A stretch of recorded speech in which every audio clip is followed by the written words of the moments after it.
தமிழ் மலையாளத்தில் உருவாகி பல்ட்டின்னு ஒரு படம் திரைக்கு வந்திருக்குது.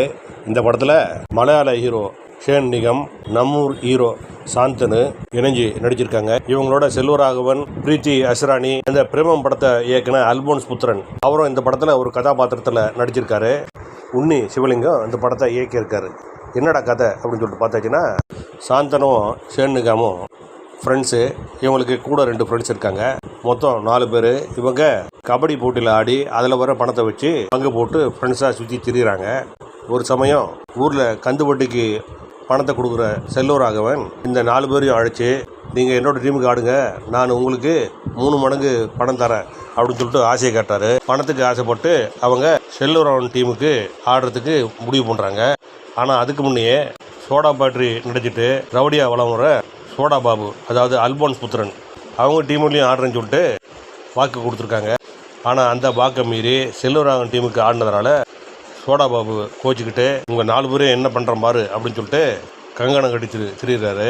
ஒரு சமயம் செல்வராகவன் தங்கிட்ட பணத்தை வாங்கிட்டு வட்டியும் அசலும் கொடுக்காம இருக்கிற ஆட்களை பண்ணுற கொடுமையை பார்க்குற ஷேன் நிகம் கோபம் அடைகிறாரு.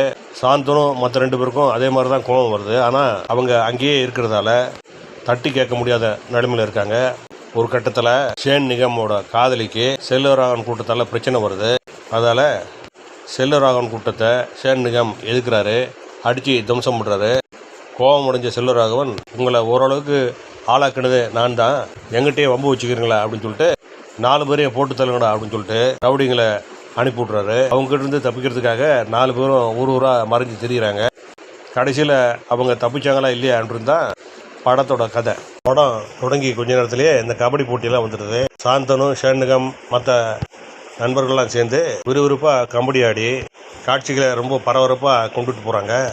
பார்க்குறதுக்கும் ரொம்ப இன்ட்ரெஸ்டிங்காக இருந்தது. குறிப்பாக அந்த ஷேன் நிகம் பல்ட்டி அடித்து தாவி போய் எதிரணி ஆட்களை அவுட் பண்ணிவிட்டு திரும்பி வர்றதெல்லாம் பார்க்குறதுக்கு ரொம்பவே ருசிகரமாக இருந்தது. முதல் பாதி கதை இப்படியே விறுவிறுன்னு போய் டக்குன்னு இடைவேளை வந்த மாதிரி ஆயிடுது. இடைவேளைக்கு அப்புறம் இதோட வேகமாக போவோம் அப்படின்னு சொல்லிட்டு பார்த்தாச்சுன்னா பல்ட்டி அடிச்சிடுது.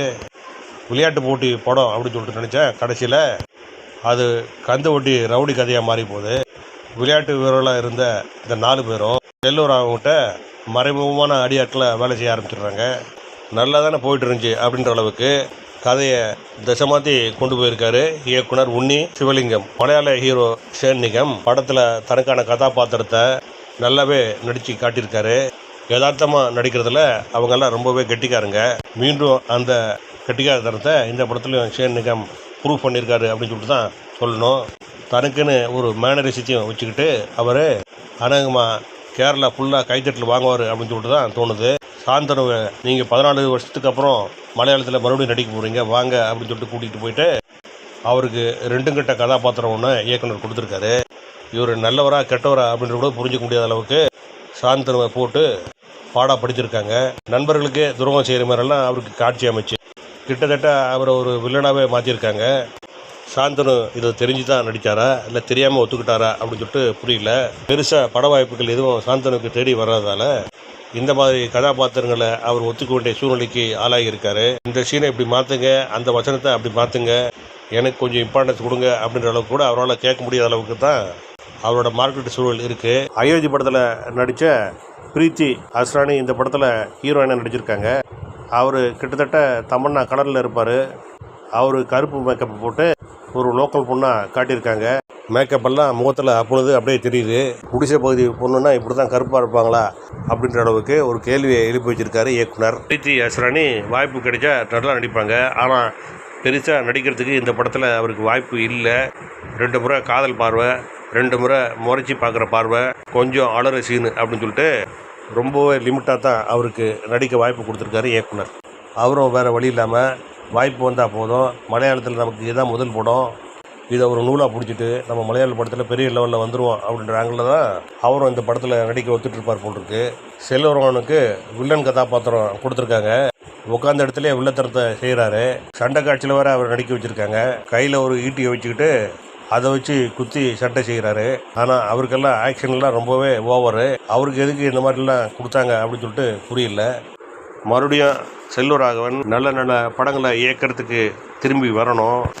சாய் அபயங்கர் இசையமைச்சிருக்காரு. 1-2 பாட்டு கேட்கறதுக்கு நல்லதாக இருக்குது. அலெக்ஸ் ஜே புலிக்கல் ஒளிப்பதிவு செஞ்சுருக்காரு. ஆக்ஷன் படம் அப்படின்றதுனால ரத்த கலரியா காட்சிகளை கலர் டோன் மாற்றி காட்டியிருக்காரு. பல்ட்டின்னு படத்துக்கு டைட்டில் வச்சுட்டு படத்தில் டைரக்டர் கதையிலேயே பல்ட்டி அடிச்சிருக்காரு. இது மலையாள படமும் இல்லை, தமிழ் படமும் இல்லை, ரெண்டுத்துக்கு நடுவில் ஏதோ ஒரு படமாக தான் இதை டைரக்டர் இயக்கி முடிச்சிருக்காரு.